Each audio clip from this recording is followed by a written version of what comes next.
We're on. All right, we are here to discuss Daredevil season 1 of Board Again, episode 1, and man, react to the crazy, shocking death that happened in this episode. So, guys, there's going to be some spoilers here. So, if you haven't seen the episode, watch that first. But we're going to hold a little funeral for the major character that died in this episode, and it was Foggy Nelson. I didn't see this coming because I have the Born Again graphic novel and he is still alive in that. Did you guys see this coming, and do you think it is real? Do you think it's permanent? I did not see this coming. Yeah, and it looked pretty real to me. Doug, you're muted. You're muted. You're muted, Doug. Just click on it. So, Drew, you didn't see it coming at all, right? No. It should be on, yeah. Doug, it's muted on the bottom of the webpage here. Yeah, I didn't see it coming. And in fact, I had the thought when we were watching Daredevil season 1, Drew, I think you're about to get to this episode because he's not finished season 1 yet. Are you on, Drew? I haven't seen season 1. I think so. All of it. There you go. I haven't finished season 1 yet because we're going through that with our other stuff. I have not seen season 2 or 3. So, Foggy dying, honestly, didn't have that much of an impact on me. Oh, man. I was like, I think really? it did on most people. Agree, dude. You got to have a little bit of sympathy. Well, there was a little bit, but because, he's a main character. But yeah. I've only known him for 10 episodes. Yeah, so I mean, if you go back all the way to season 1, remember, like, Foggy left when he found out Matt was Daredevil, and to Karen, like, they couldn't continue on without him. And when he comes back in, she basically calls him the glue, right? So I didn't think they'd get rid of him, but there was a point, at the end of season 1 where I thought, like, a major character does die, who I'm not going to spoil for you, Drew, but I thought, oh man, I almost would have rather they kill Foggy than kill this guy. But I then, have a feeling I know who it is because I haven't seen him yet. Yeah. And episode 2 kind of made mention of it. Yeah, I was like, he's gonna know once episode 2. So, spoiler alert. You did. Okay. Well, I thought, no, they can't kill Foggy back then because, like, he's not yet. Has not been but become like a mature character, and it's going to be one of those things where, like, the mentor dies, right? But by now, like, I still didn't think they were done with Foggy. I mean, it looked pretty real, but I do know that in Daredevil or in the comics, in issues 98 through 100, there's this arc where the FBI stages Foggy's death and puts him in a witness protection program, and Matt doesn't know. So Matt kind of goes off the deep end. But I don't see how they would be putting that in here. I don't think they're going in that direction, if you ask me, because how are you going to stage Bullseye killing him and a bunch of people? Like, that doesn't compute to me. What do you think? You think there's any way that maybe he's not really dead? I don't know how, unless they're, I mean, no, I think he's dead.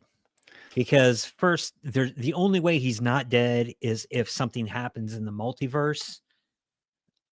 So, and I think they've messed around with that so much, people are tired of the multiverse fix on everything.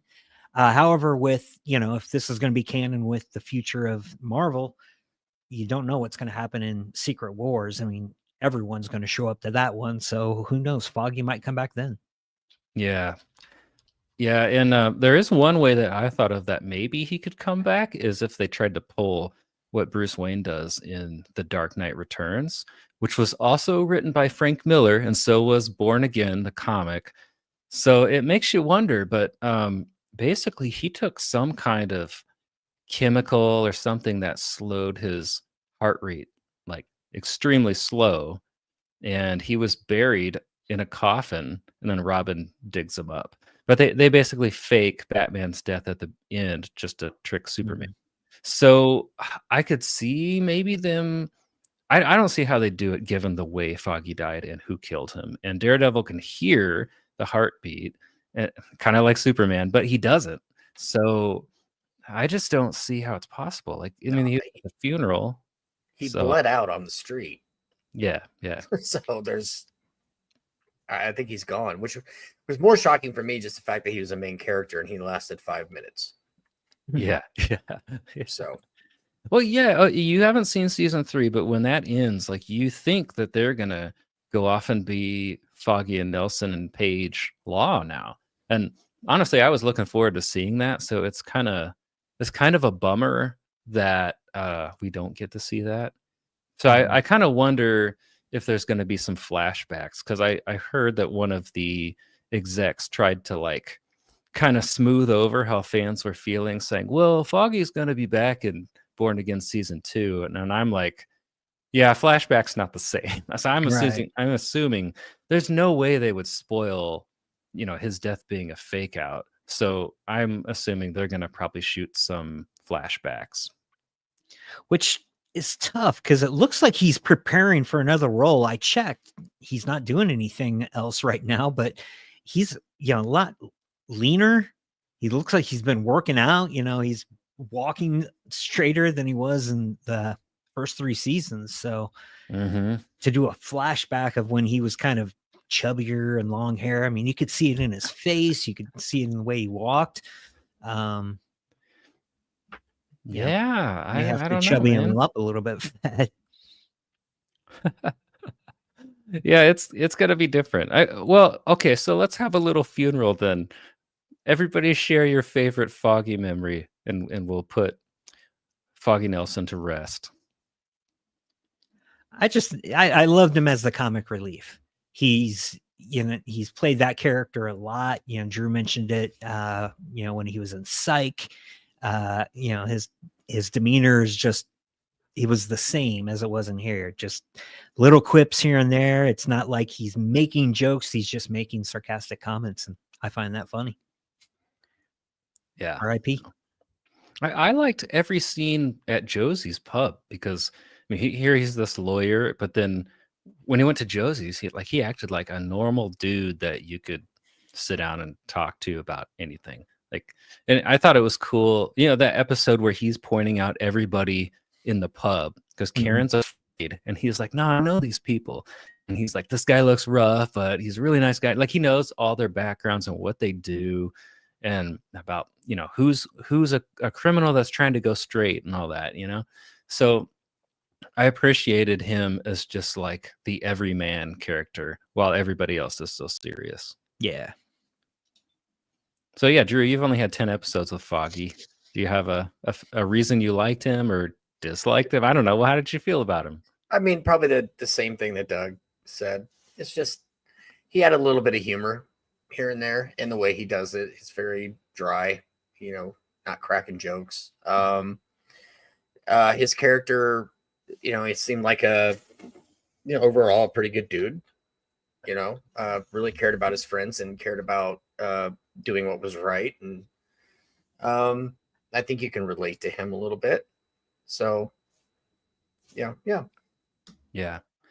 I thought when I first saw him, like the first time I watched season 1, I didn't think his acting was quite on par with the other actors in the show. But then he grew on me, and maybe he was supposed to come off different, but I ended up liking him, and yeah, I'm sad he's going to be gone. All right, rest in peace, Foggy. Question though, did hardly you knew you. guys? Hmm? I said I hardly knew you. Yeah, you did. So, did you think, Daredevil's up on the roof, he's fighting Bullseye, and when he finds out Foggy's dead, he chucks Bullseye off the roof in a, I guess, crime of passion. Do you think that it was a misstep for Bullseye to not be dead? Because, I mean, that's really bailing out Matt. What do you think? I'm surprised he actually survived the fall. He fell off like 5-story building onto his face. Yeah. How does he have a that fate? happens to people sometimes. Like they fall out of a plane or something, and Yeah, like there's been there are skydivers weird. that have It lived. has happened. Yeah. Yeah. So, and I mean, other than Kingpin, Bullseye is Daredevil's nemesis. So you can't kill his biggest see. nemesis. I take it he's the bad guy As in the you move seasons I forward. haven't seen. Season 3. Okay. He's the secondary villain. Fisk is the main villain in season Okay. 3. All right. So I guess that's why I was surprised to see him, because I thought it would Yeah. focus on. They got to bring him back. They will. Yeah. You could tell. Well, I'm not going to go into that. That's part 2. But anyway, moving. Yeah. Matt seemed really ticked. Like for a split second, they show him like erupting with anger when the sentencing happens, and then the camera cuts away. And I take it like Matt really wanted to see him get the death penalty. I don't know if New York does that anymore, Mhm. but I don't. It's a fairly red state. I would think not. It's I a mean, blue not red. state. Sorry, blue state. Blue state. That's what I meant. It's a fairly blue state, and when it comes to death penalties in blue states, a lot of them are pretty liberal about it, I think.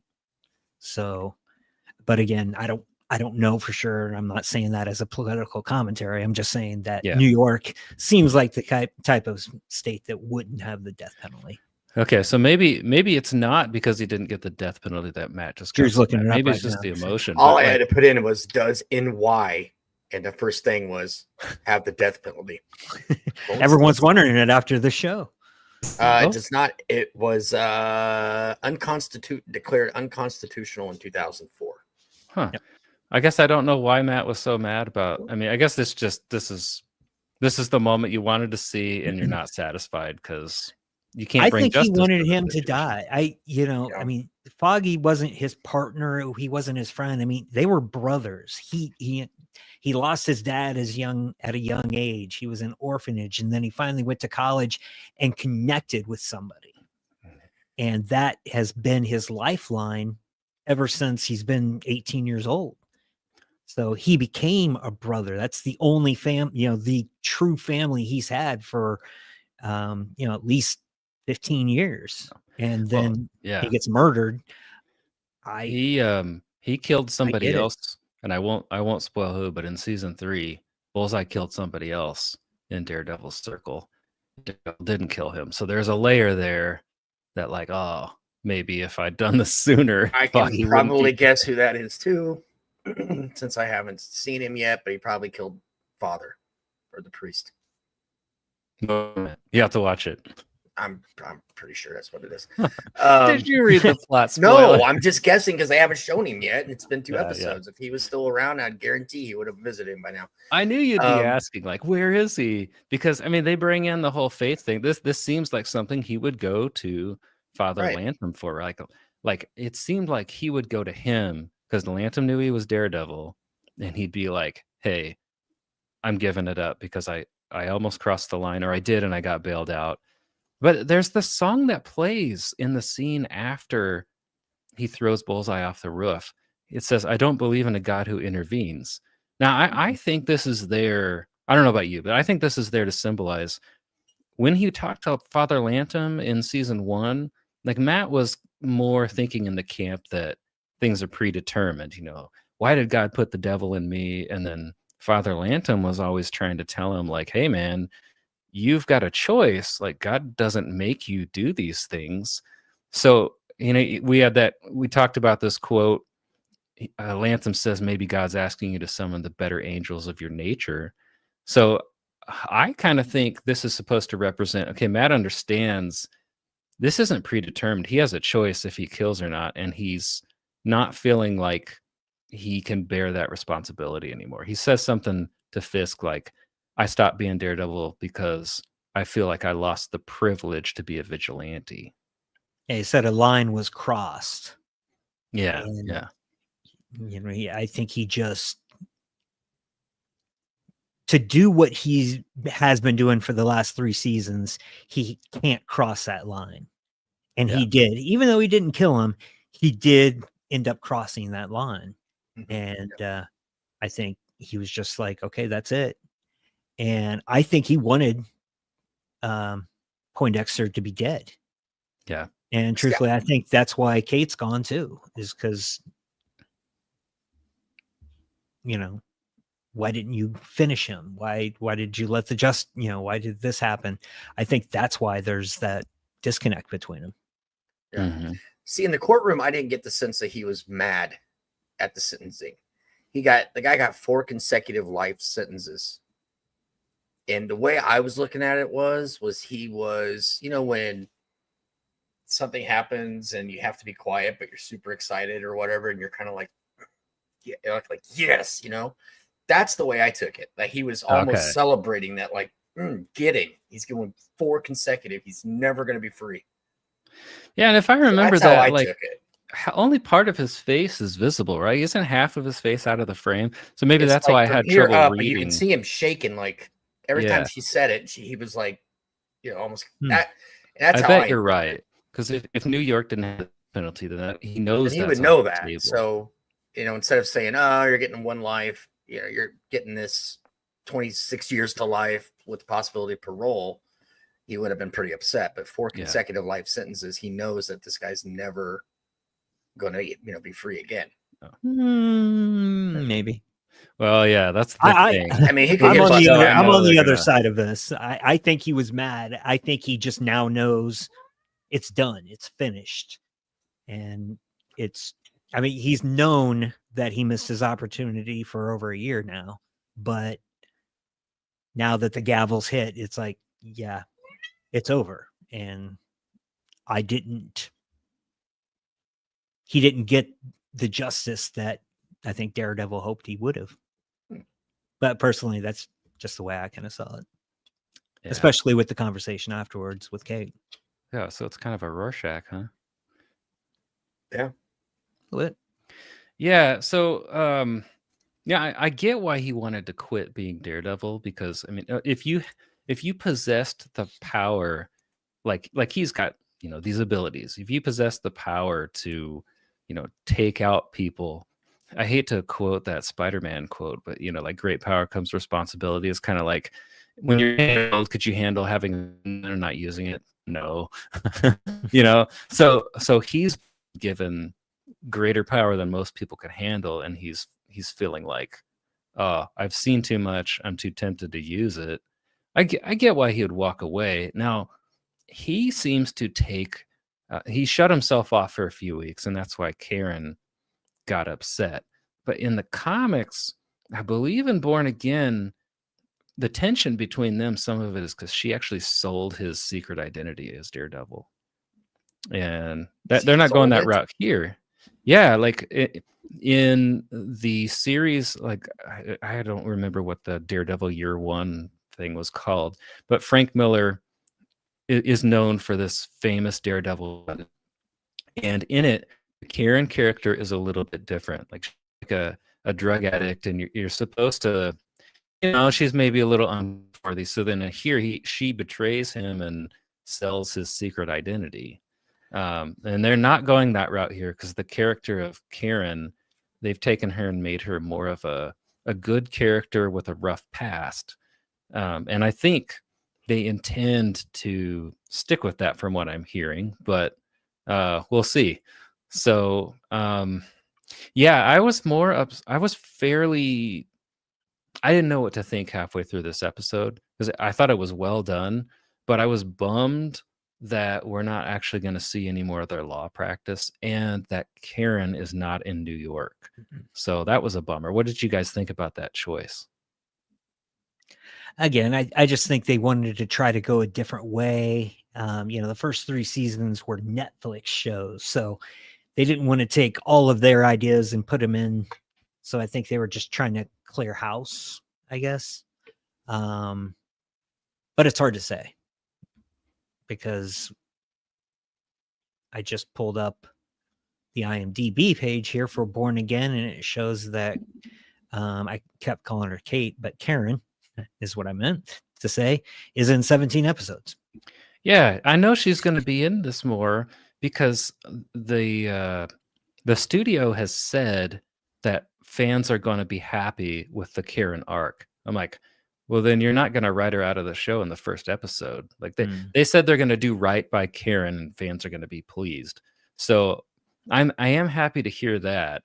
But yeah, now I guess it's just wondering how are they going to patch this up. So I got the impression that they were almost an item in Josie's at the beginning before Foggy died. That's what I was thinking. Yeah. Yeah, and they kind of flirted with dating, but never really got into it. So I thought, oh, well, you're probably as surprised as I was to turn on this show and, oh, it must be dating, because maybe I just forgot, but I don't remember them being an item in season 3. Yeah, I Well- thought they were together, and then that's what they had that conversation outside the courtroom about how you stopped calling me, and that's why it ended. Mm-hmm. So I'm Yeah, like, yeah, okay. So maybe they season were. 2, they kind of sort of flirt with the idea of dating, but then he falls for Elektra, and so then that just kind of disappears. So that's why I was surprised. Like, oh, Well, they were we are. flirting, but he did say, "Wouldn't that break the friend code or something like that?" And she's Mm, like, "Yeah." So I think they, they're still kind of flirtatious, but they know maybe it's not the best idea. yeah, okay.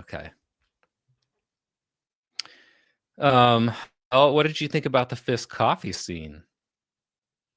That was cool. That was a very Heat-esque moment.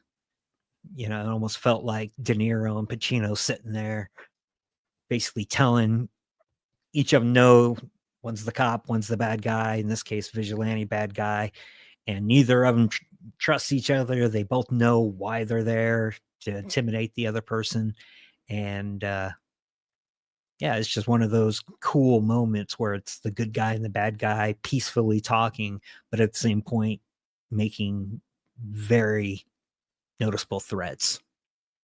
Yeah, and I think this is an interesting conundrum. Did you think that the whole Fisk as mayor thing was unrealistic? Or do you think this is kind of a timely thing? Don't know. I mean, it's like, he did jail time. I can't remember. Was he acquitted of all that? No, in season 3 he's under house arrest, but then he does. So I don't know what happened necessarily in Hawkeye, where he was the villain. You guys, and I guess he's an Echo too.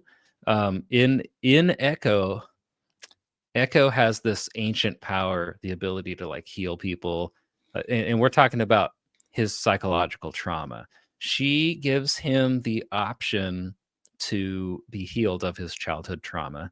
He says no, but then he comes away saying that he's been enlightened by the experience. So I don't know if that just means he became aware of what his trauma does to him.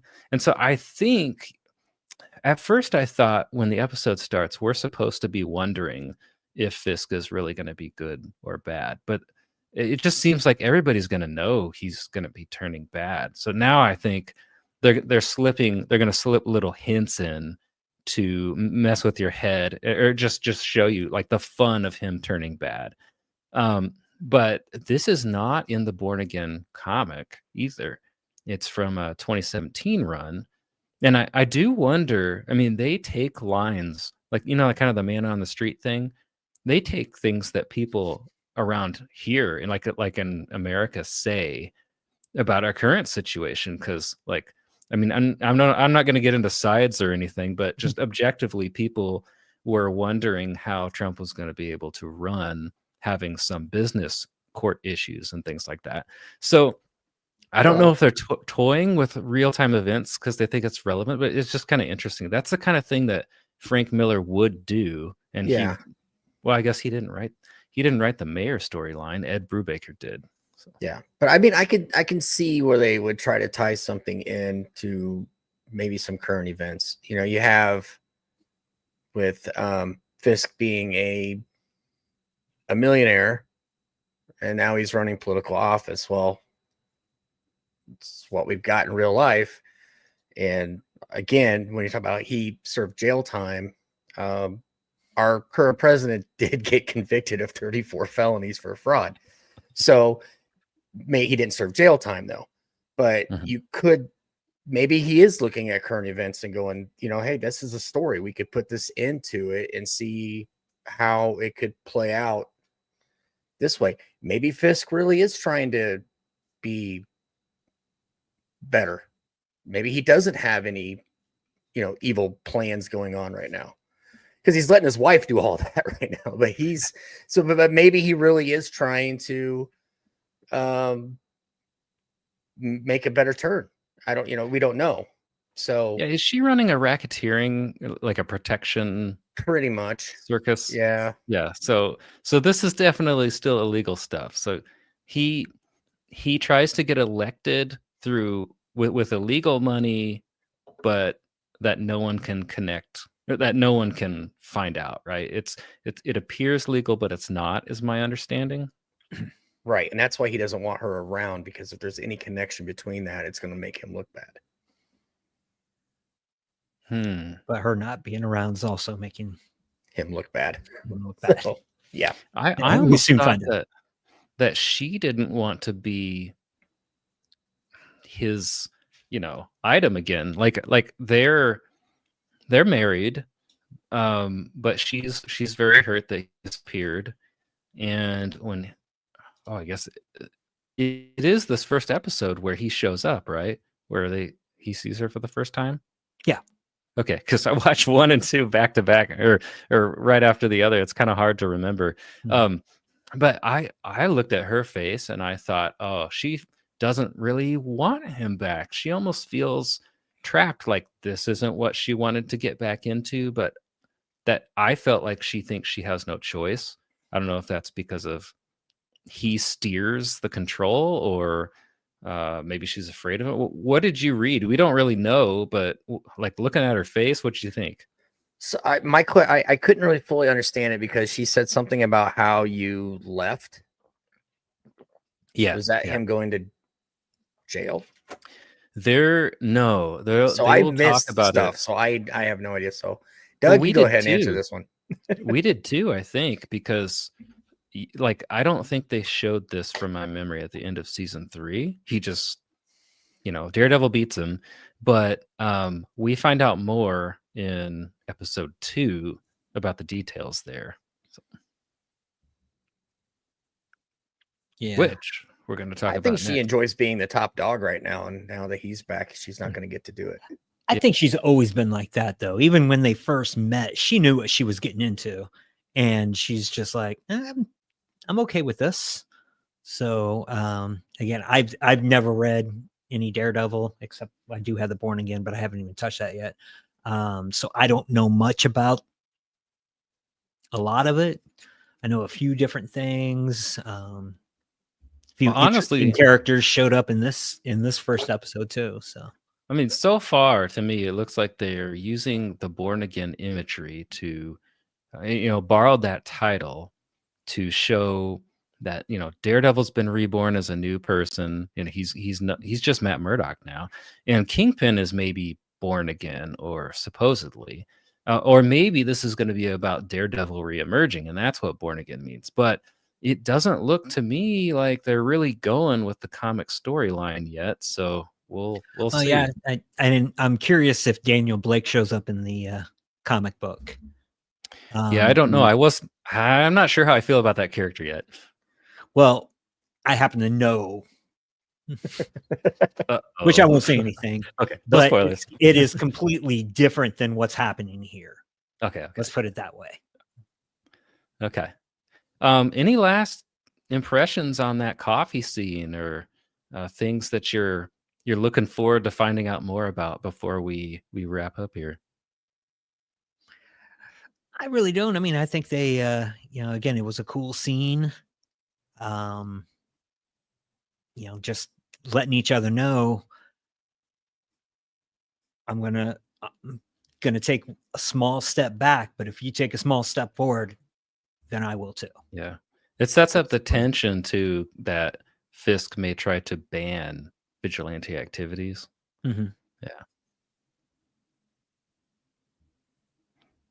All right, well, guys, we're going to go into episode 2 soon, so join us live. We'll be back in just a few minutes if you're here live with us. We're going to talk about episode 2, so see ya. Boop.